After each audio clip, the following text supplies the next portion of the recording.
Good evening. Good evening. May I have everybody's attention? Thank you. May we all gather around, please.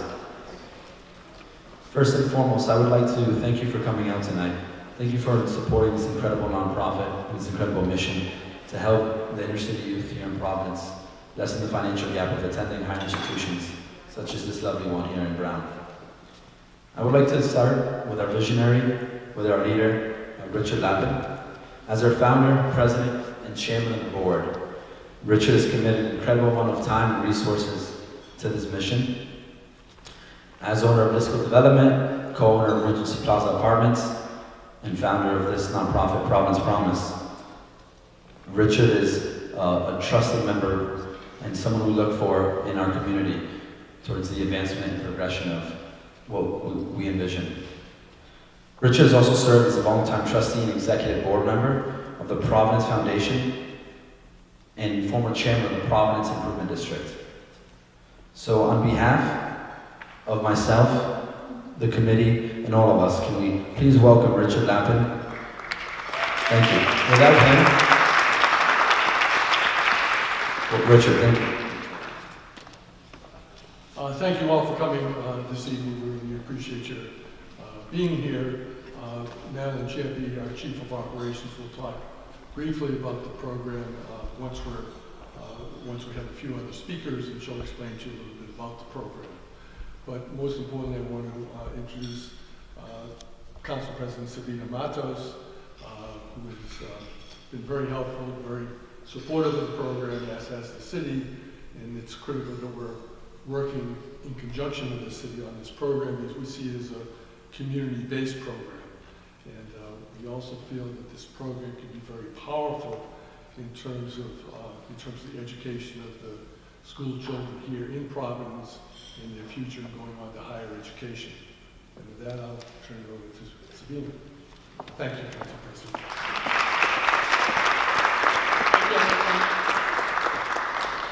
Thank you. I just want to, first of all, thank Richard for all his hard work and the passion that you're putting in this work for the Providence Promise.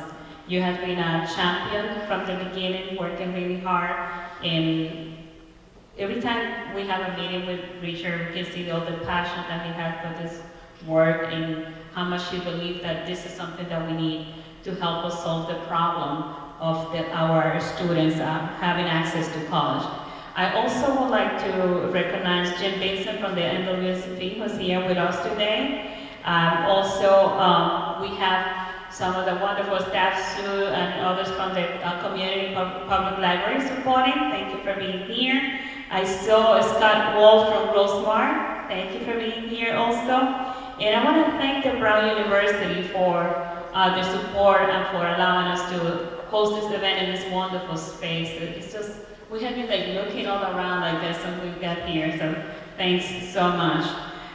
The work of the Providence Promise is so important. We are working really hard.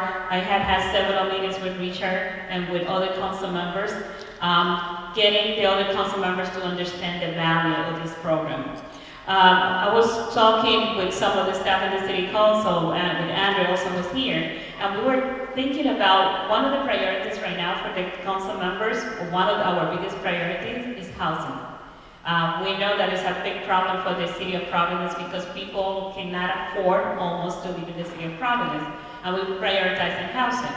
But what we have noticed also that there's so many millennials that cannot afford housing because of the student debt that they have.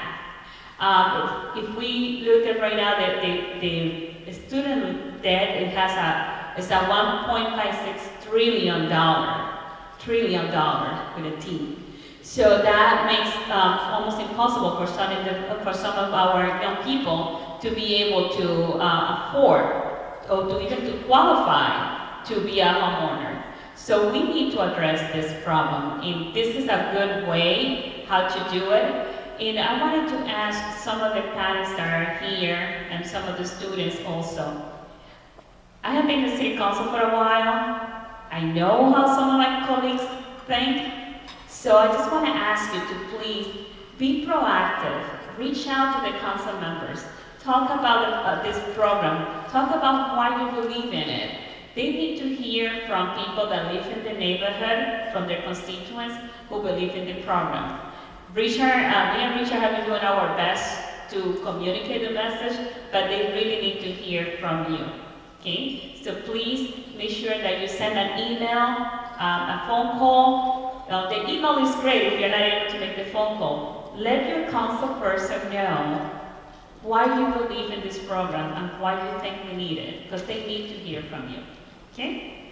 All right? So with that, I'm just going to turn the microphone back to Richard, and I just want to thank you again for the opportunity of being here today.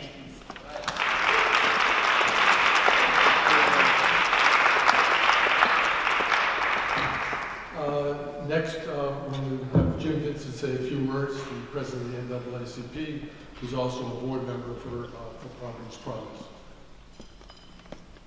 Well, thank you, Richard. How's everybody doing? We're doing great?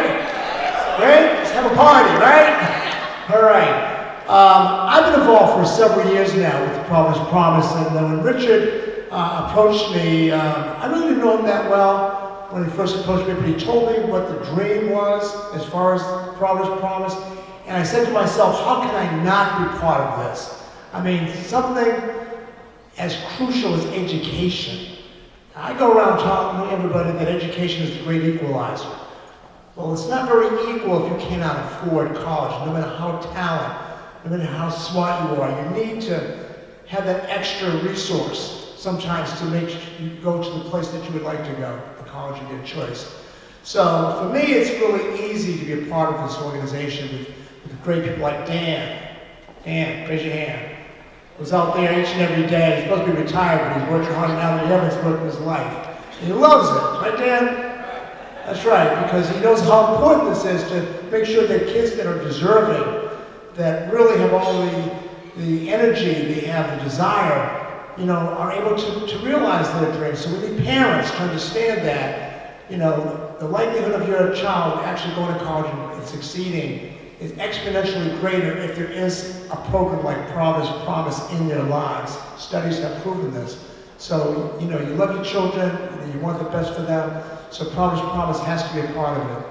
And we want the city council to understand that, we want foundations, we want other groups of people to know that, look, so at some point you gotta put some skin in the game in order to realize dreams and goals. And we feel that, we can't do any better than trying to give our child or our children a chance that we have gotten in life. I remember being in this building 50 years ago as a freshman in college, and I remember the tuition room and board was $5,000 a year. $5,000 a year, a lot of money. I guess it was 49 years ago. $5,000 a year, a lot of money. Now it's $70,000. 70. Okay, for the same degree. So millennials are up against it. And then after that, in terms of trying to buy a home, these houses are not $20,000 and $30,000 anymore. So, we have to help in any way we can financially, and we can do it. So, please, think of the Promise as a way of helping our children, our community, our state. We need it. Thank you very much.